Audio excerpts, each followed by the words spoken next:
Job చేయలేని వాడు business కూడా చేయలేడు. అంటే బ్రేక్ ఈవెన్ పాయింట్ తెలియకుండా మీరు బిజినెస్ మొదలు పెడితే మీ బిజినెస్ మీరు బ్రేక్ అవుతారు. సో జనరల్గా ఏంటంటే చాలామంది మీకు సేల్స్ రెవెన్యూ చెప్పినప్పుడు లక్షల్లో కోట్లలో చెప్తూ ఉంటారు. కానీ అసలు తెలుసుకోవాల్సింది ఏంటంటే అసలు ప్రాఫిట్ మార్జిన్ ఎంత అని. అంటే ఇక్కడ ఒక్కొక్క ఆర్డర్కి 50 రూపాయలు లాస్ అయ్యాడు. ఇక ఆ తర్వాత అతను ఎప్పుడు కూడా యాడ్స్ ఇవ్వలేదు. కనీసం ఎఫ్డి కనీసం మ్యూచువల్ ఫండ్ రిటర్న్స్ రాకపోతే మీరు ఎందుకు మీ టైం వేస్ట్ చేసుకోవడం, ఎందుకు మీ ఎనర్జీ వేస్ట్ చేసుకోవడం?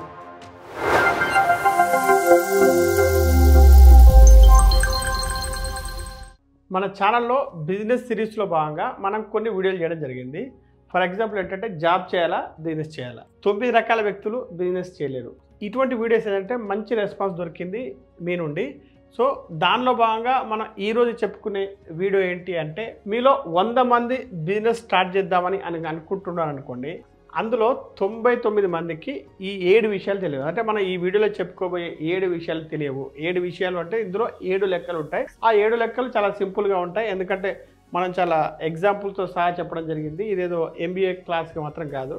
సో ఇందులో ఈ 7 విషయాలు 1% మాత్రమే తెలుసు. మరి ఈ 1% తెలియడం వల్ల వీళ్ళు ఏం చేస్తారంటే వారి బిజినెస్ను వాళ్ళు చాలా బాగా మేనేజ్ చేసుకోగలుగుతారు, నిర్ణయాలు కరెక్ట్గా తీసుకోగలుగుతారు. అంటే ఇవి తెలియకపోవడం వల్ల ఈ 99 మంది ఫెయిల్ అవుతారని కాదు, అందులో ఫెయిల్ అయ్యే ఛాన్సెస్ ఎక్కువ ఉంటుంది. సో మరి ఈ విషయాలు ముందే తెలిస్తే మీరు అసలు ఆ బిజినెస్ చేయాలా వద్దా, మీరు ఏ బిజినెస్ చేద్దామని అనుకుంటున్నారో ఆ బిజినెస్ చేయాలా వద్దా అని మీరు కరెక్ట్గా డిసైడ్ చేసుకోగలుగుతారు. సో అందుకని మీరు కొన్ని లక్షలు కోట్లు పెట్టకముందే ఈ వీడియోను మీరు అర్జెంటుగా చూసేయండి. అయితే మీ నుండి ఎక్స్పెక్ట్ చేసేది ఒకటే, ఈ వీడియోకు మీరు కనీసం ఒక 5000 లైక్స్ కనుక ఇస్తే ఇటువంటి వీడియోస్ మరిన్ని చేయడానికి మా టీంకి ఉత్సాహంగా ఉంటుంది. సో ఇప్పుడు అసలు వీడియోలోకి వెళ్దాం. మీరు వందల కొద్ది మోటివేషన్ వీడియోలు చూస్తూ ఉంటారు. మీరు బాగా మోటివేట్ అయిపోయి బిజినెస్ చేద్దాంలే అని అనుకుంటూ ఉంటారు. అయితే బిజినెస్ చేయడానికి కావాల్సింది ఏంటంటే మోటివేషన్ కంటే కూడా మ్యాథ్స్ ఎక్కువ అవసరం. అంటే చిన్న చిన్న లెక్కలు తెలియడం అవసరం అనమాట. సో మీరు ఆన్లైన్ బిజినెస్ చేద్దాం అనుకున్నా, ఒక టీ స్టాల్ నడిపిద్దాం అనుకున్నా, ఒక పానీపూరి బండి నడిపిద్దాం అనుకున్నా, లేదంటే ఒక కోచింగ్ సెంటర్ నడిపిద్దాం అనుకున్నా కూడా మీకు కొన్ని లెక్కలు అనేవి అవసరం. ఎందుకు అంటే మీ బిజినెస్లో అసలు లాభం వస్తుందా, నష్టం వస్తుందా, ట్యాక్స్కి ముందు ట్యాక్స్ తర్వాత ఎంత లాభం ఎంత నష్టం, మీరు ఎంత జీతాలు ఇవ్వగలం, ఎంత పెంచగలం, మీకు వచ్చే లాభం అది ఓకేనా నాట్ ఓకేనా, ఎఫ్డి కంటే ఎక్కువ మ్యూచువల్ ఫండ్స్ కంటే ఎక్కువ వస్తుందా, ఇక మీ బిజినెస్ కోసం యాడ్స్ కోసం ఎంత ఖర్చు పెట్టాలి, నెలకు ఎంత ఖర్చు అవుతుంది, ప్రాఫిట్ ఎక్కడ స్టార్ట్ అవుతుంది, ఏ పాయింట్ దగ్గర ప్రాఫిట్ స్టార్ట్ అవుతుంది, అంటే నాకు నో లాస్ నో ప్రాఫిట్ ఎక్కడ వస్తుంది అనే విషయాలు మీకు తెలిస్తే మీరు మీ బిజినెస్ను చాలా ఎఫెక్టివ్గా మీరు చేసుకోగలుగుతారు. ఆ 7 విషయాలు ఏంటో ఇప్పుడు చూద్దాం. మొదటి విషయం ఏంటి అంటే ROI, return on investment. So ఇందులో ఏంటంటే మీరు ఎంత ఇన్వెస్ట్ చేస్తే మీకు ఎంత రిటర్న్స్ వస్తున్నాయి అన్న విషయం తెలుస్తుంది ఈ ROI తెలుసుకోవడం ద్వారా. సో ఇవి అంటే మీ ఇన్వెస్ట్మెంట్స్ వచ్చే రిటర్న్స్ అనేవి ఎఫ్డి కంటే మ్యూచువల్ ఫండ్స్ కంటే ఎక్కువగా వస్తున్నాయా లేదా అని కూడా మనం దీంట్లో తెలుసుకోవచ్చు. దీని ఫార్ములా ఏంటంటే ఇప్పుడు ఈ ప్రతి ఒక్క నేను చెప్పే 7 విషయాలకు 7 ఫార్ములాస్ అనేవి ఉంటాయి. ఈ ఫార్ములాస్ అనేవి ఏంటంటే ఇంగ్లీష్లో ఉంటాయి, అవి చూసి మీరు భయపడొద్దు. ప్రతిదీ కూడా నేను తెలుగులో ఎగ్జాంపుల్స్తో మీకు క్లియర్గా అర్థమయ్యేటట్టు చెప్తాను. సో ఇందులో ROI ఫార్ములా ఏంటంటే net profit divided by cost of investment into 100. అంటే మీరు పెట్టే ప్రతి 100 రూపాయలకి ఎంత ప్రాఫిట్ వస్తుంది అనేది మనకి ఇక్కడ తెలుస్తుంది. సో ఇక్కడ నెట్ ప్రాఫిట్ ఏంటి అంటే present value minus cost of investment. So ఇప్పుడు మీరు ఎగ్జాంపుల్ మాత్రం నేను చెప్పే ఎగ్జాంపుల్ మాత్రం చాలా కరెక్ట్గా వినండి. మీరు ఒక శాండ్విచ్ స్టాల్ పెట్టారు, అంటే ఒక బండి శాండ్విచ్లు అమ్మే బండి పెట్టారు, దానికి ఒక 1,00,000 రూపాయలు ఖర్చు అయింది. ఇది బండి, స్టవ్, పాత్రలు. సంవత్సరం తర్వాత మీరు లెక్క చూసుకుంటే మీ దగ్గర ఉంది 1,25,000 రూపాయలు. సో ఇందులో నెట్ ప్రాఫిట్ ఎంత? ఇప్పుడు ఇక్కడ మన ఫార్ములా నెట్ ప్రాఫిట్ కావాలంటే 1,25,000 మైనస్ 1,00,000 ఇక్కడ అంటే 25,000 రూపాయలు మిగిలాయి. సో ROI ఎంత? ఇది బై ఇది అంటే 25,000 బై 1,00,000 ఇంటూ 100 25%. అంటే ROI ఇక్కడ 25% వచ్చింది.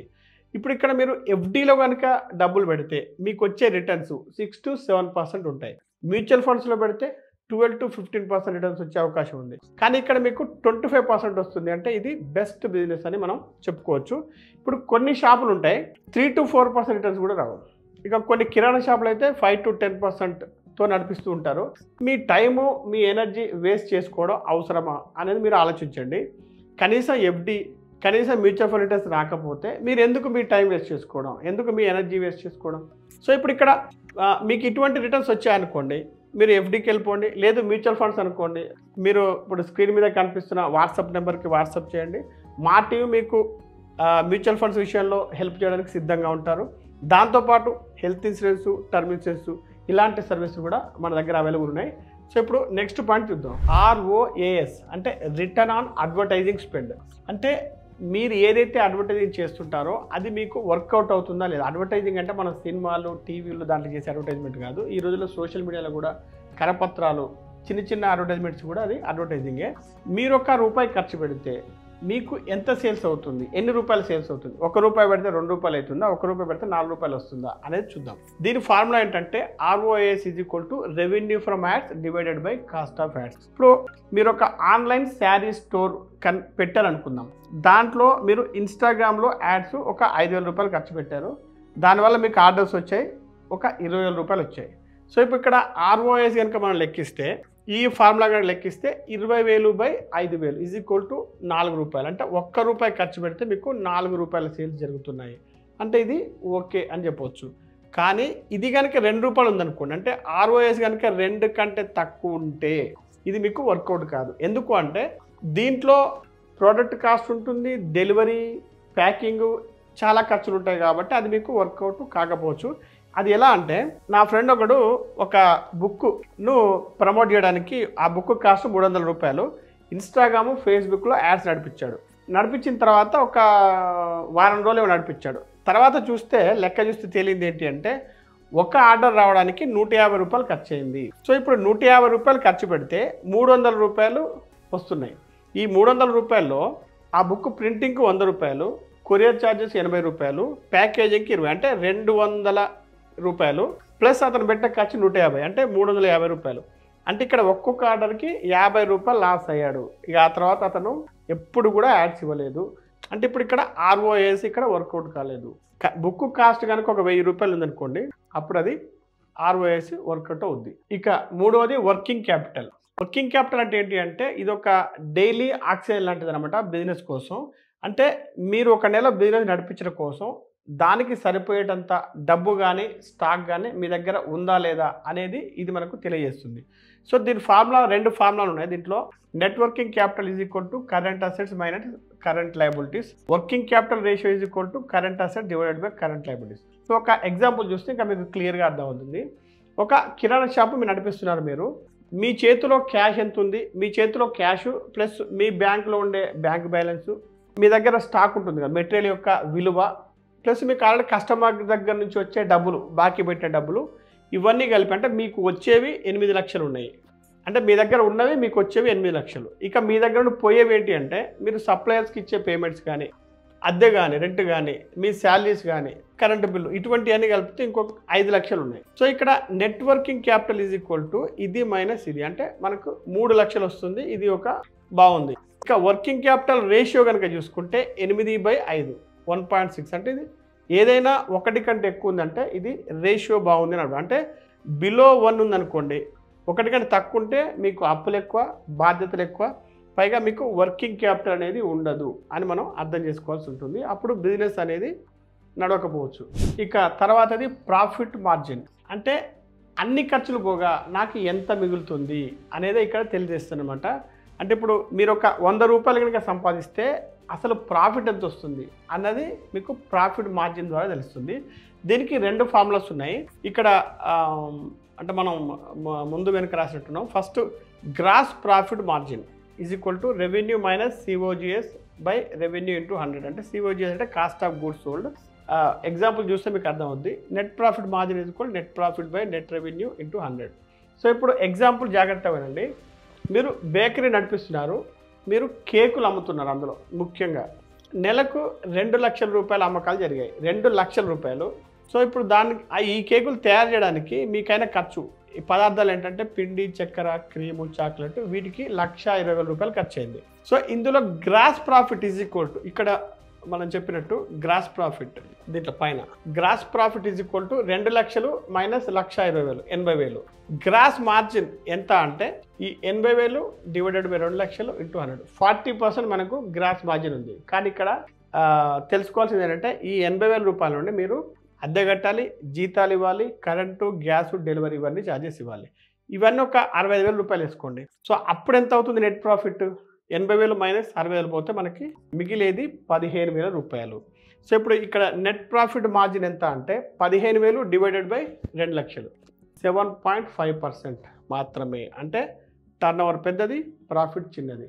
సో జనరల్గా ఏంటంటే చాలామంది మీకు సేల్స్ రెవెన్యూ చెప్పినప్పుడు లక్షల్లో కోట్లలో చెప్తూ ఉంటారు. కానీ అసలు తెలుసుకోవాల్సింది ఏంటంటే అసలు ప్రాఫిట్ మార్జిన్ ఎంత అని. దాన్ని బట్టే మీకు ఆ కంపెనీ ప్రాఫిట్లో ఉందా లాస్లో ఉందా అనేది మీకు అర్థమవుతుంది. ఇక ఐదోది ఏంటంటే ఈబిఐటిడిఏ ఇబిట్ అంటే earning before interest, tax, depreciation and amortisation. ఇది మీకు బిజినెస్లోనే కాదు స్టాక్ మార్కెట్లో కూడా చాలా అతి ముఖ్యమైన పదం అనమాట. సో ఇందులో ఏంటంటే దీన్ని మనం 2 రకాలుగా చెప్పొచ్చు. జనరల్గా బయట చెప్పేది ఇది. ఈ ఫార్ములా ఏంటంటే స్టాక్ మార్కెట్లో కూడా బిజినెస్లో అప్లై ఇది అనమాట. సో దీన్ని మీకు ఎగ్జాంపుల్ ద్వారా చెప్తే చాలా ఈజీగా అర్థమవుతుంది. సో ఫార్ములా ఏంటి అంటే first formula EBITDA is equal to revenue minus operating expenses without DA అంటే డిప్రిషియేషన్, అమార్టైజేషన్ లేకుండా. ఇక్కడ మీకు ఇంట్రెస్ట్ అంటే వడ్డీ, ట్యాక్స్ అంటే ట్యాక్స్లు, డిప్రిషియేషన్ అంటే తరుగుదల. అంటే ఇప్పుడు మీరు ఒక వెహికల్ కొనాలనుకోండి, అది దాని వాల్యూ తగ్గుతూ ఉంటుంది. 1 ఇయర్ కోసం 20%, 30%, 10%, 5% ఇలా తగ్గుకుంటూ పోతుంటుంది ఒక వెహికల్ కాస్ట్ అనేది. ఆ డిప్రిషియేషన్ కూడా మనం లెక్కిస్తాం అనమాట బిజినెస్ చేసేటప్పుడు. ఇండస్ట్రీలో మిషనరీ కావచ్చు, వెహికల్స్ కావచ్చు, ఇవన్నీ కూడా. ఇక అమార్టైజేషన్ అంటే మీరు ఏదైనా అప్పు తీసుకున్నప్పుడు దాన్ని ఇన్స్టాల్మెంట్గా పే చేస్తుంటారు, ఈఎంఐ అని అనుకోవచ్చు. కాకపోతే దాన్ని క్లాసిక్ పదం అంటే అమార్టైజేషన్ అనేది. సో ఇందులో ఫార్ములా తెలుసుకున్నాం కదా. ఇక ఫార్ములా 2 ఏంటంటే EBITDA is equal to operating income EBIT plus depreciation plus amortisation. So ఇందులో ఈబిఐటి ఏంటి అంటే earnings before interest and taxes minus depreciation, ఇందులో minus amortisation. So EBITDA is equal EBIT plus D plus A. ఇప్పుడు example చూద్దాం. మీరు ఒక bakery నడిపిస్తున్నారు. ఆ బేకరీ యొక్క రెవెన్యూ అంటే మొత్తం సేల్స్ రెవెన్యూ 5 లక్షల రూపాయలు వచ్చాయి. సో దీన్ని నడపడానికి ఆపరేటింగ్ ఖర్చులు ఎంత అయ్యాయంటే 3,20,000 అయ్యాయి. ఇక్కడ మీరు డిప్రిషియేషన్ కానీ అమార్టైజేషన్ కానీ యాడ్ చేయలేదు. సో డిప్రిషియేషన్ ఎంత అంటే 20,000 రూపాయలు, అమార్టైజేషన్ 10,000 రూపాయలు ఇన్స్టాల్మెంట్. సో ఇప్పుడు ఇక్కడ ఫార్ములా 1 ప్రకారం చూస్తే EBITDA revenue minus operating expense అంటే 5 లక్షల నుంచి ఖర్చులు 3,20,000 తీసేస్తే మీకు 1,80,000 అనేది వచ్చింది. ఫార్ములా 2లో చూసారనుకోండి, ఇందులో ఫస్ట్ ఈబిఐటి ఎంత అని చూస్తే revenue minus operating cost minus D minus A అంటే 5 లక్షలు మైనస్ 3,20,000 మైనస్ 20,000 మైనస్ 10,000 1,50,000 వచ్చింది.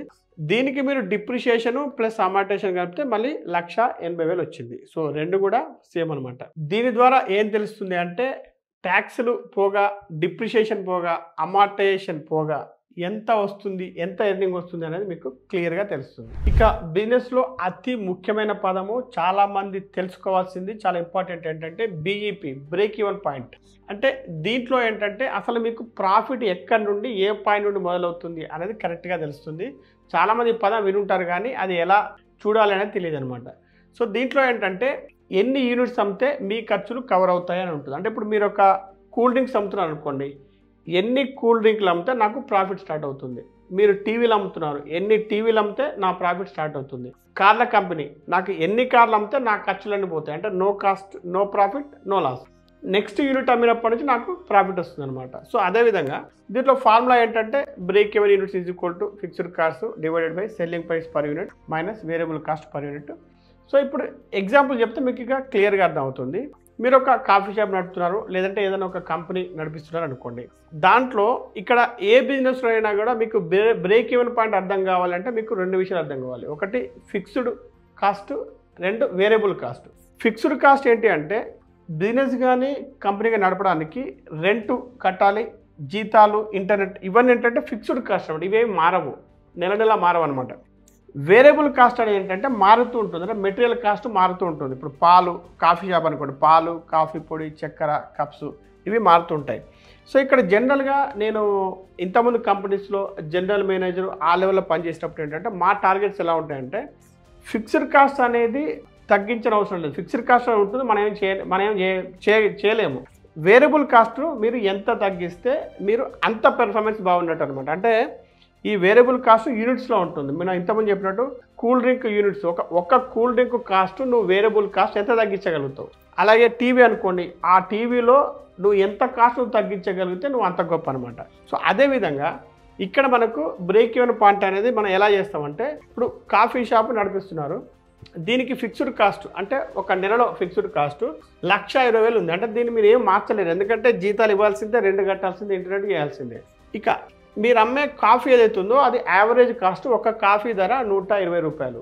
ఇప్పుడు ఈ కాఫీలో వేరియబుల్ కాస్ట్ ఎంత అంటే 40 రూపాయలు. వేరియబుల్ కాస్ట్ అంటే పాలు, కాఫీ పొడి, చక్కెర, ఆ కప్పు కాస్ట్ సహా 40 రూపాయలు ఖర్చు అవుతుంది. సో ఇక్కడ బ్రేక్ ఈవెన్ పాయింట్ ఏంటి అంటే 1,20,000 డివైడ్ బై 120 మైనస్ 40 అంటే 1,20,000 divided by 80 is equal to 1,500 cups per month. అంటే మీరు నెలలో 1,500 కాఫీ కప్పులు కాఫీలు అమ్మితే నో ప్రాఫిట్ నో లాస్. అంటే 1,500 కాఫీ కప్పులు నువ్వు కంపెనీ అమ్మాల్సిందే, అప్పుడు నువ్వు ప్రాఫిట్ లేకుండా లాస్ లేకుండా ఉంటావు. కానీ 1,501 ఇక ఒక కప్పు ఎక్స్ట్రా అమ్మామంటే అక్కడ నుంచి నీ ప్రాఫిట్ అనేది మొదలవుతుంది. సో ఇదే బ్రేక్ ఈవెన్ పాయింట్ అంటాం అనమాట. అంటే బ్రేక్ ఈవెన్ పాయింట్ తెలియకుండా మీరు బిజినెస్ మొదలు పెడితే మీ బిజినెస్ మీరు బ్రేక్ అవుతారు. ఇక చివరిది ఏంటంటే RRR, revenue run rate. So ఇది ఏం తెలియజేస్తుందంటే భవిష్యత్తులో అంటే ఫ్యూచర్లో మీ బిజినెస్ ఎలాంటి స్పీడ్లో పోతుంది అన్నది మనకు తెలియజేస్తుంది. అంటే ఇప్పుడు మీరు ఒక క్రికెట్ మ్యాచ్ ఆడుతున్నారు అనుకోండి, క్రికెట్ మ్యాచ్ జరుగుతుంది అనుకోండి, అందులో ఒక 10 ఓవర్ల మ్యాచ్ నడిచింది, దానికి ఒక రన్ రేట్ ఉంది, ఆ రన్ రేట్ మీకు తెలుసు. ఆ రన్ రేట్ని బట్టి ఇంకా నెక్స్ట్ 40 ఓవర్లు అంటే టోటల్ 50 ఓవర్లలో స్కోరు ఎంత కావచ్చు అనేది మనం ఎలాగైతే డిసైడ్ చేస్తామో, మీరు కూడా మీ బిజినెస్ని కంటిన్యూ చేస్తే ఒక సంవత్సరంలో ఎంత రెవెన్యూ రావచ్చు అనేది ఈ ఫార్ములా ద్వారా తెలుస్తుంది అనమాట. సో ఈ ఫార్ములా ఏంటి అంటే RRR is equal to revenue for period into number of periods in a year. So దీన్ని ఎగ్జాంపుల్ ద్వారా తెలుసుకుంటే ఇంకా క్లియర్గా అర్థం అవుతుంది. మీరు ఒక ఆన్లైన్ కోచింగ్ బిజినెస్ నడిపిస్తున్నారు. సో 2వ నెలలోనే మీకు 1,50,000 రూపాయల రెవెన్యూ వచ్చింది. సో ఇప్పుడు దీని రన్ రేట్ తెలుసుకోవాలంటే 1,50,000 ఇంటూ 12 నెలలు ఈజ్ ఈక్వల్ టు 18 లక్షలు సంవత్సరానికి రెవెన్యూ వచ్చే అవకాశం ఉంది అని మనం అనుకుంటున్నాం. అంటే ఇది రన్ రేట్. అయితే వాస్తవంగా ఏం జరగవచ్చు అంటే క్రికెట్ మ్యాచ్లో కూడా వాస్తవంగా స్కోర్ పెరగవచ్చు తగ్గవచ్చు, అలాగే బిజినెస్ కూడా పెరగవచ్చు తగ్గవచ్చు. కానీ దీనివల్ల ఏం జరుగుతుందంటే మీకు ఒక రఫ్ ఐడియా వస్తుంది. ఏంటి అంటే మీ బిజినెస్ కోసం అంటే మీ కోచింగ్ బిజినెస్ కోసం ఇంకా టీచర్లను పెంచాలా, ఎంత పెంచాలి, ఇంకా ప్లేస్ కావాలా, ఎంత పెద్ద ప్లేస్ కావాలి, యాడ్స్ కోసం నేను ఇంకా డబ్బులు ఖర్చు పెట్టాలా. సో ఇలాంటి విషయాలన్నీ మీకు తెలుస్తూ ఉంటాయి. సో మొత్తానికి వీడియో ముగించే ముందు మేము చెప్పేది ఏంటి అంటే మీరు గుడ్డిగా బిజినెస్ మొదలు పెట్టవద్దు. సోషల్ మీడియాలో మోటివేట్ అయ్యి బిజినెస్ అనేది స్టార్ట్ చేయకండి. మీరు ఉద్యోగం బోరింగ్ అయిందనుకోండి, చాలామంది బిజినెస్ చేద్దాం అనుకుంటారు, కానీ జరిగేది ఏంటంటే జాబ్ చేయలేని వాడు బిజినెస్ కూడా చేయలేడు. సో ఈ వీడియో మీకు నచ్చితే లైక్ చేసి కామెంట్ చేయండి, మీకు తెలిసిన వారందరికీ ఈ వీడియోని షేర్ చేయండి.